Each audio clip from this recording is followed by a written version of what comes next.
Yeah. No, I mean, can I ask you, how old is she? 85. Wow. Yeah. It's just wonderful. Dad was almost 93 when he passed. Yeah. So it's amazing. And it's very yesterday I had to take my sister into the ER. Her blood Hmm. pressure is going up and down, up and down.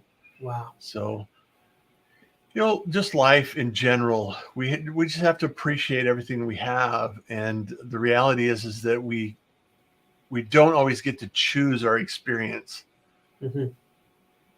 and we get to choose how we react to our experience, right? Yeah. Yeah. So You it's know, not always comfortable. And how are you doing? I'm doing great. You know what I mean? Um, I wanted to kind of update you what's going on. Um, since we've been sort of talking about the whole mentorship and my situation with Tushar, we've had some updates, and everywhere I go, people were sort of asking me and get messages. I decided to make a change, and in the best interest of everybody. Um, that we sort of parted ways with Tushar and Hmm. ended the mentorship. And at the same time, I think we still have a very strong bond. You know what I mean? That we talked about us meeting together in a very spiritual place in India called Shirdi, Oh, right? wow. Yeah. So there's a spiritual guru there. His name is Shirdi Ke Sai Baba. And to me, he's very interesting fellow because he doesn't espouse any theology. He's all about what we talk about, that the answers that you seek are truly within you, you know, and Mhm. your job is to figure out that process, and that's going to be your journey. Um, he was by some people considered even a Muslim, Mhm. and in a Hindu dominated country, um, that it's a very interesting concept. And so you have that really interesting dynamic there. And when you go there, you see people from all walks of life. You know, the whole complex where he was buried is a shrine, and the town is named after him. But it's very different than most religious towns in India, where Mhm. it's very liberal and outgoing and like and things like that, because of the fact that it's the way he lived. It's not like super ornate, filled with gold, because he was an average person who lived among the people. He didn't um, believe in glorification. Mhm. Wow. Yeah. So So when will that take place, do you think? well, I mean, I every time I go to India, I try to go there first. The last few years, I always go to India. I go there first, and I was hoping to even he said that he wants to meet me there, which is great because of the fact that he realizes we have this kind of bond, right? And Yeah. he's still going to work for us, kind of freelance a little bit on for some video editing, right? Which is Mhm. great. And what I did is on purpose, like he's a member of sort of our work groups and team chats, so he's still in the loop of what's going on. But this way, it also allows him to kind of find his way. To I made it like a sort of a small snippet of what you talked about previously about sometimes doing is learning, Yeah. and I'm hopeful uh, this break will help him to kind of break through a bit. Sometimes we need to slow down to understand what we're actually doing. Yeah, yeah, honestly, and and so I think it's a new. I was excited that day, because I knew it was a new path in both of our journeys, right? Where, Yeah. um, and it was just filled with gratitude, and to me Mm. it goes back to what we talked about even um, in our sort of plant-based discussions. Yeah. It all comes down to the sense of gratitude and humility that I was lacking, and I can play that out. I can use that in every area of my life. It's funny how we get transformed by a small shift in our perspective, right? Mm-hmm. and how we can actually think about things from another place when we have a little bit of gratitude and a little bit of humility involved in our daily lives and our actions and activities around life in general. It's like it feels so different when you think of it from through that lens. But let me ask you this, because, and I see this a lot when I look at successful people and I go to conferences or in person or virtual, and there is a big difference between, I guess, confidence and arrogance and ego. Mm, And sometimes it can be hard because there's a lot of shades of gray. absolutely, absolutely. So what's your question specifically? I think, like, for example, in this case, for example, when we talk about Tushar, one of the things I noticed when I was talking to my vice president, he noticed the same thing, that a lot of times he wouldn't take feedback very well, especially when it came to his specialty of, say, video editing. Mm, Like, he would start interrupting and and things like that. And I said, hey, I experienced the exact same thing.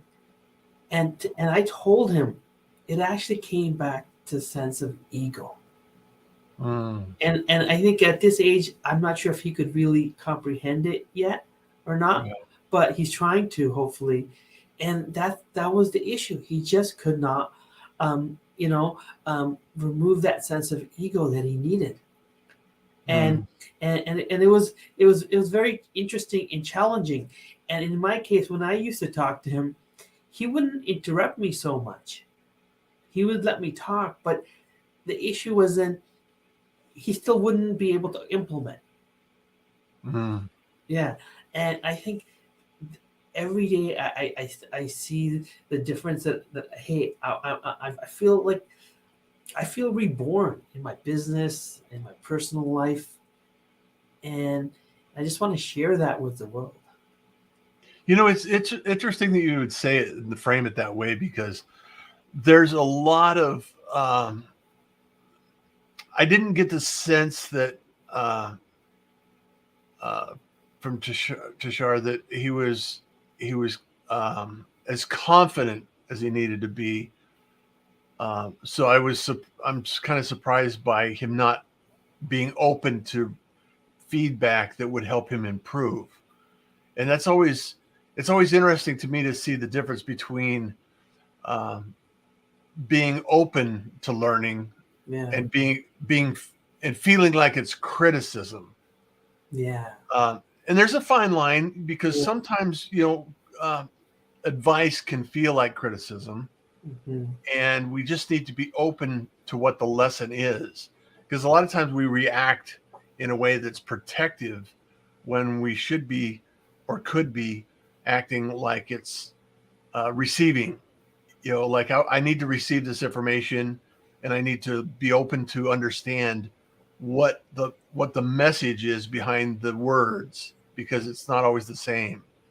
And as we go through life and we get more experience, it's a lot of times we have this idea that I don't need to take anybody's advice, but there's always great information from other people's perspective that we may not be able to see, and if we're open to receiving it, that's where I think the confidence and the arrogance, are separated.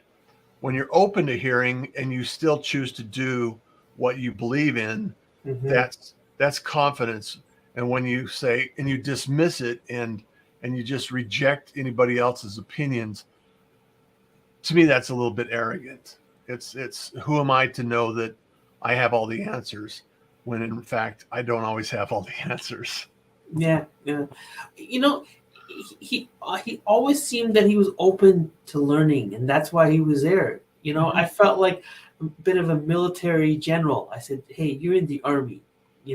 Just Yeah. to be clear, I may come across a bit rough at times, but I'm like Kevin O'Leary on Shark Tank.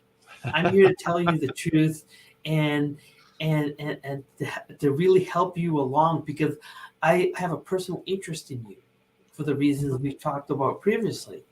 And and that's why it was so frustrating. You know what I mean? And Yeah. I think part of it is I don't know if I had sent you this clip, Russ. There was this. I was watching Shark Tank with my son this weekend, and Oh, cool. there was this one clip, and this gentleman was so amazing. He talked about he was abandoned. He was African American. He was abandoned at the age of 4. Him and his brothers by their mother, single mother, and fast forward, he was 19 years old playing, Division One football, and he had to leave the program to go take care of his and adopt his 14-year-old, 15-year-old. You did share it. Yeah, and it was just wonderful, and that's the reason I shared that is because the sense of gratitude right there, that humility, it just Yeah. it literally everybody on that stage was in awe because somebody's leading by example, Hmm. and it was just wonderful. The other thing that I've been thinking a lot about lately, and the world we live in and some of the circumstances around us. Uh, at some level, we can all feel as if we there's certain situations we could feel, a little down and much like a victim. Yeah, And I think a lot of people allow themselves to stay there way too long. And it seems like the people that are excelling and creating positive outcomes are the ones that don't feel victimized. They feel like circumstances take place, and they, like you said, they set the example of doing something that is amazing and inspiring, and they don't allow themselves to stay stuck. They continue to find a way to move forward regardless of the circumstances they're in. And I think that's the difference. And I think if a lot more people thought of it that way, it's yeah, like, I don't have to stay where I am. I can change. I can do something else. I can be someone else. yeah, I can take charge of my life. And I think that's that's a shift that takes a little bit of experience at times. yeah.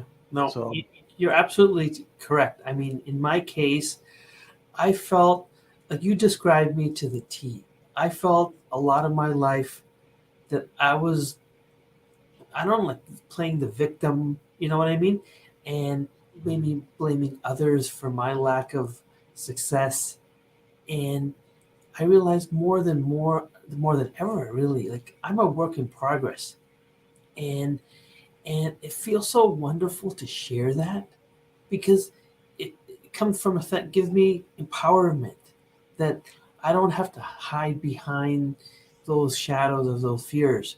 And I'm seeing progress. Like it's wonderful, but yeah, like the amount of training, the amount of learning, the amount of listening, the amount of just opening myself in the last 1 year has been incredible. Like yeah. my own family has said to me, they've seen more changes in me in the last 1 year that they've seen in my whole life. Wow, Literally, that's a like, powerful statement. yeah. I hope like I keep doing that and I can keep inspiring other people to do that as well. What do you contribute that change to? What is it that shifted in your mind?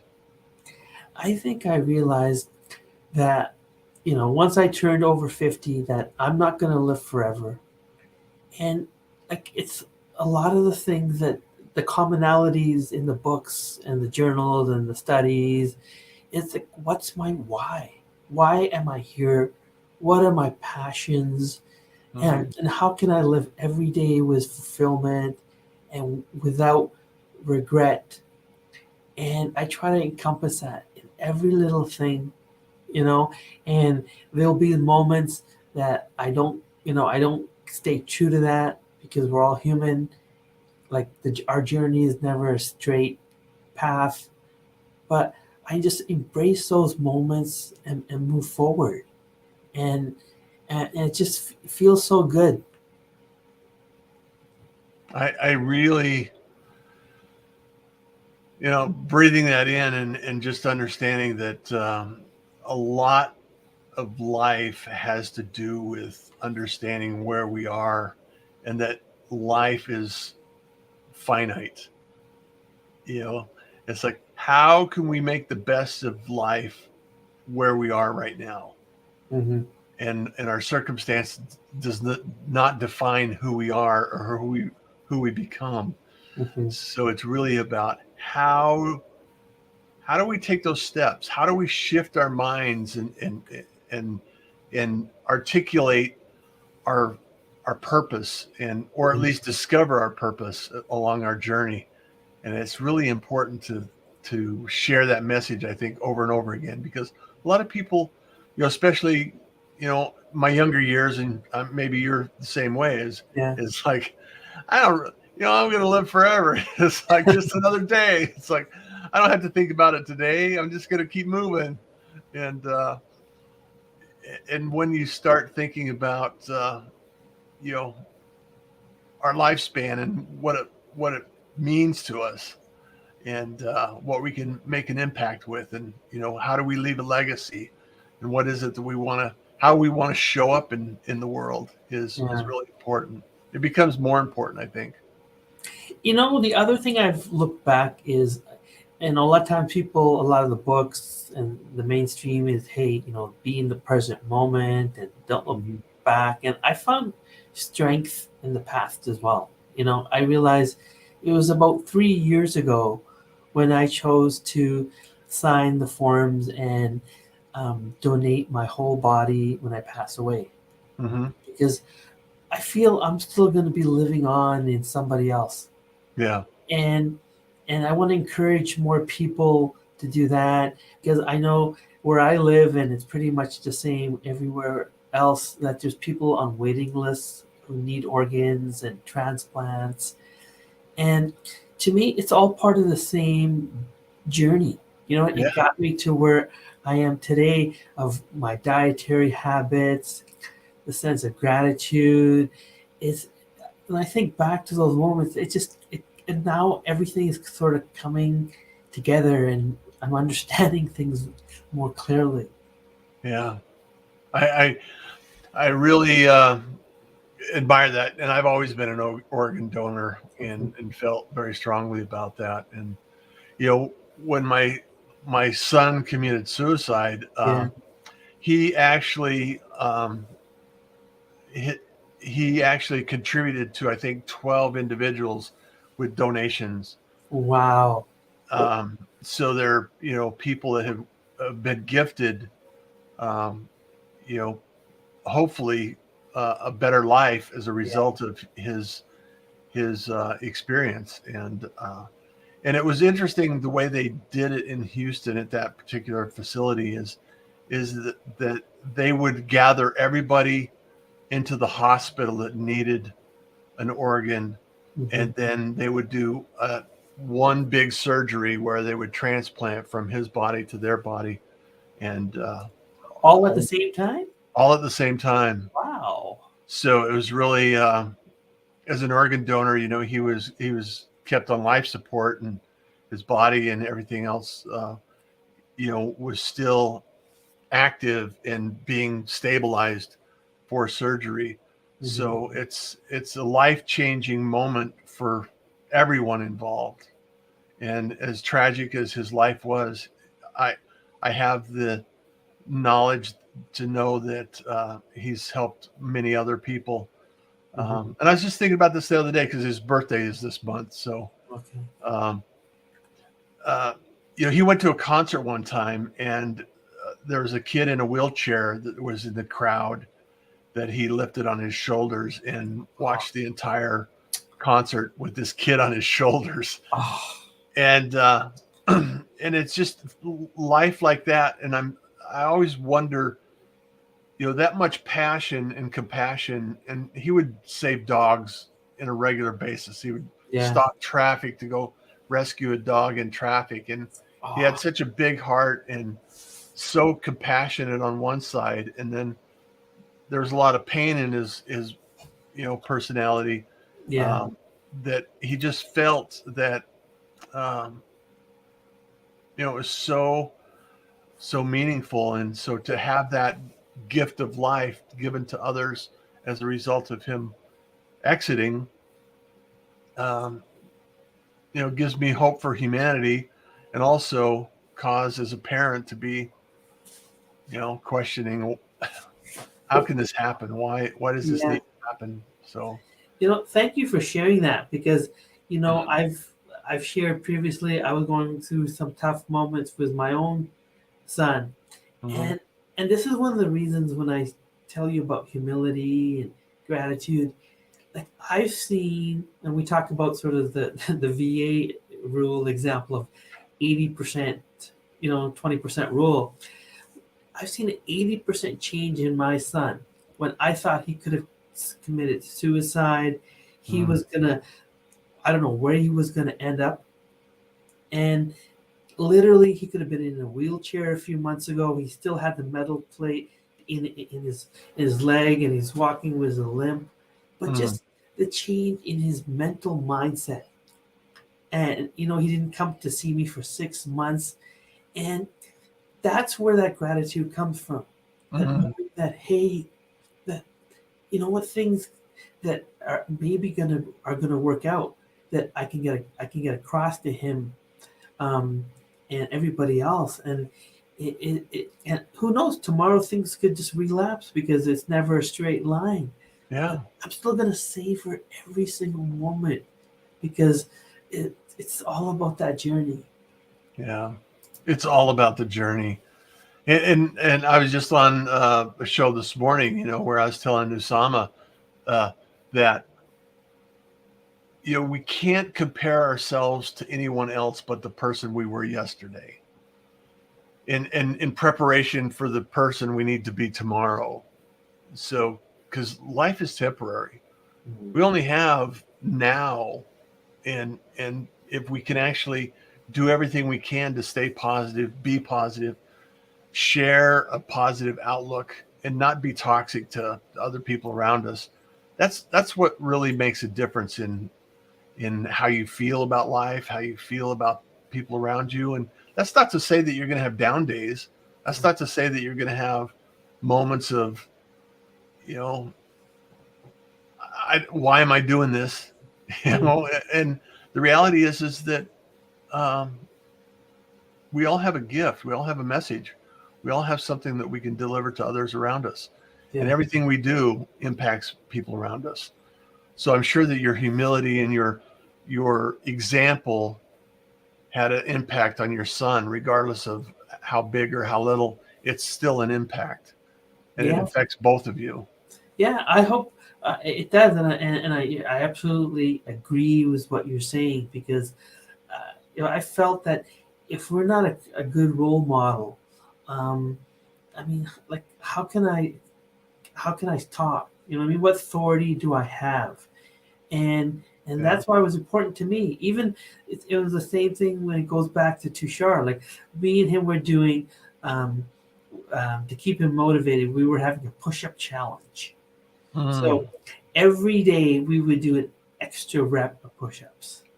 nice. Right. So the way we were going is we were following Jesse Easler's path because he talked about in that famous book. It's called Living with SEAL, where he hires a Navy SEAL to come live with him for Oh, 30 wow. days, and it's amazing.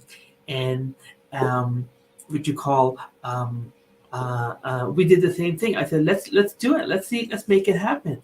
And what happened was, um, like it was a struggle in the sense that he'd get sick or he would be tired or he couldn't maintain it, and I go just keep going, because um, I'm exactly 30 years older than you, and if I could do it, and 5 years ago I couldn't even do a push up, like you can do it, That is awesome.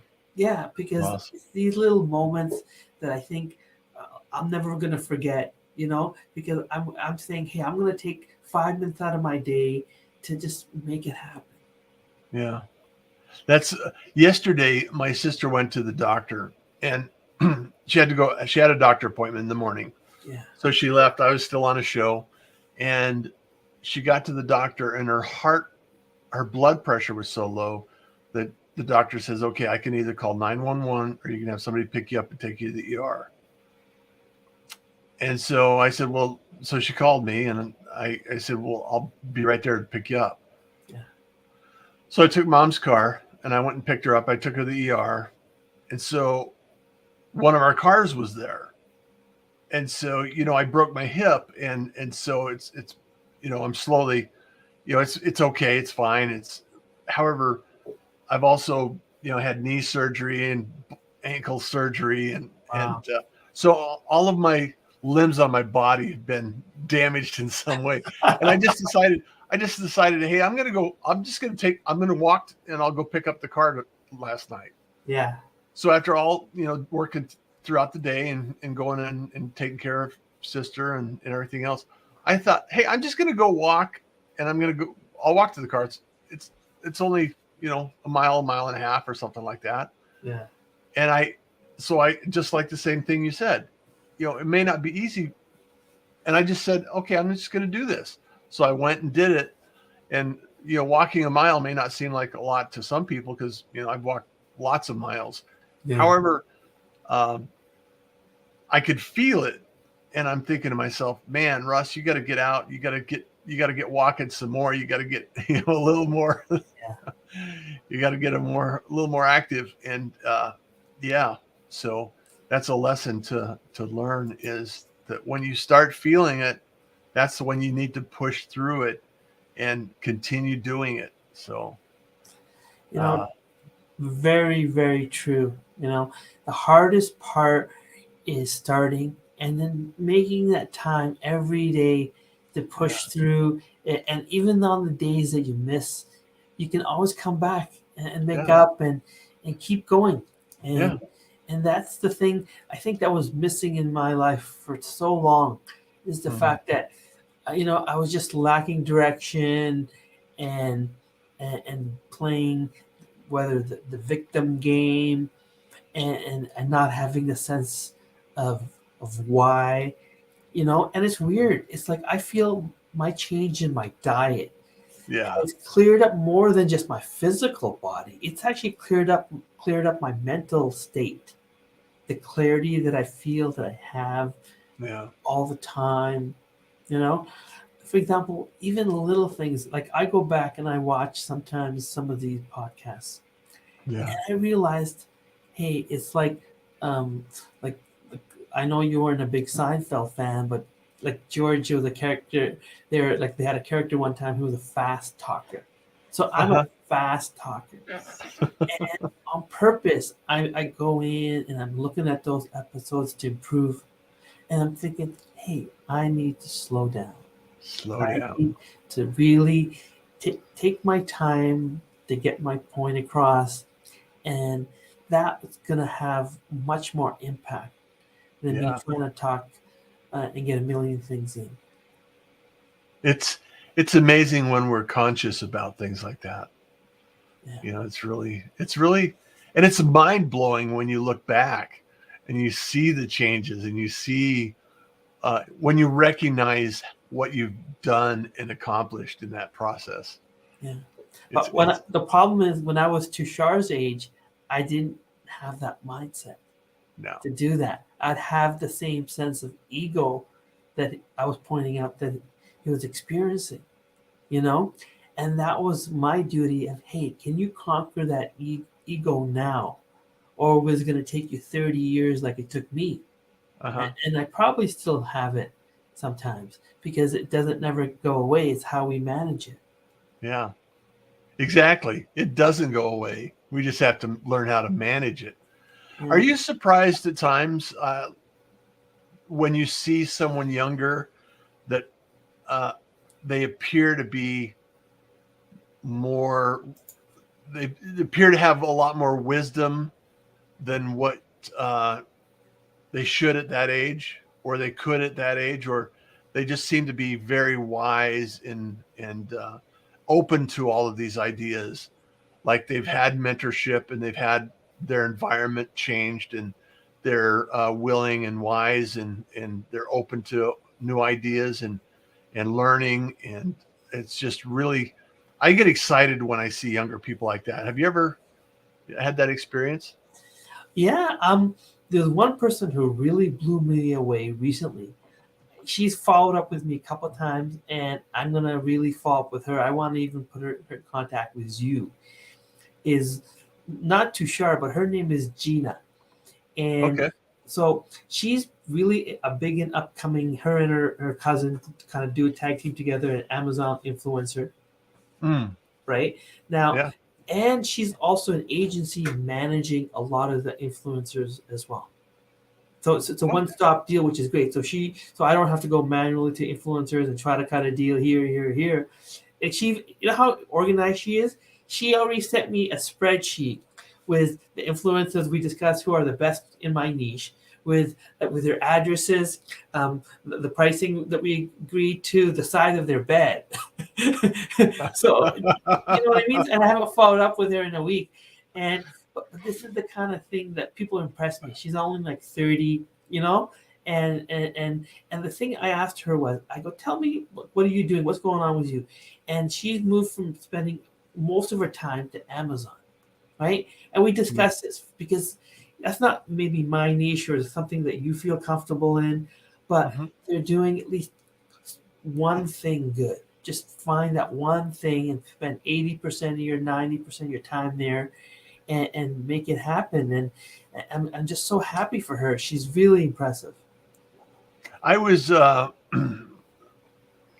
was talking with a friend of mine, Rex Powers. He's here in Arizona, and Yeah. he owns probably how many thousands of domains.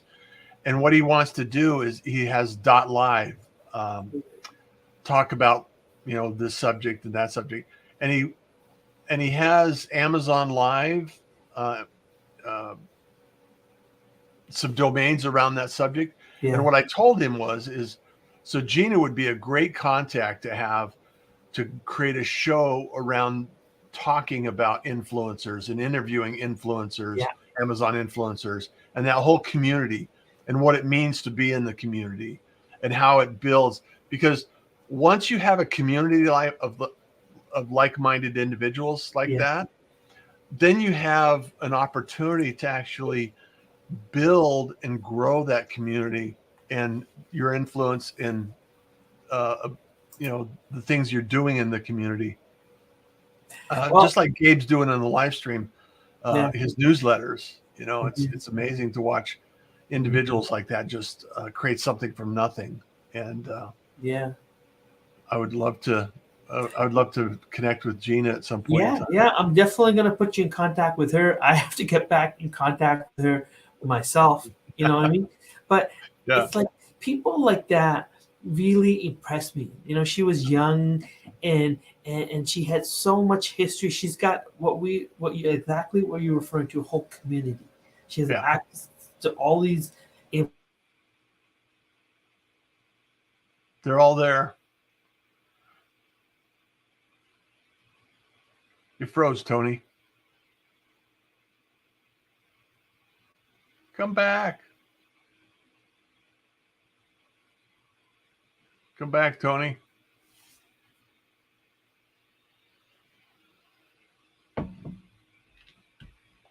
Can you hear me?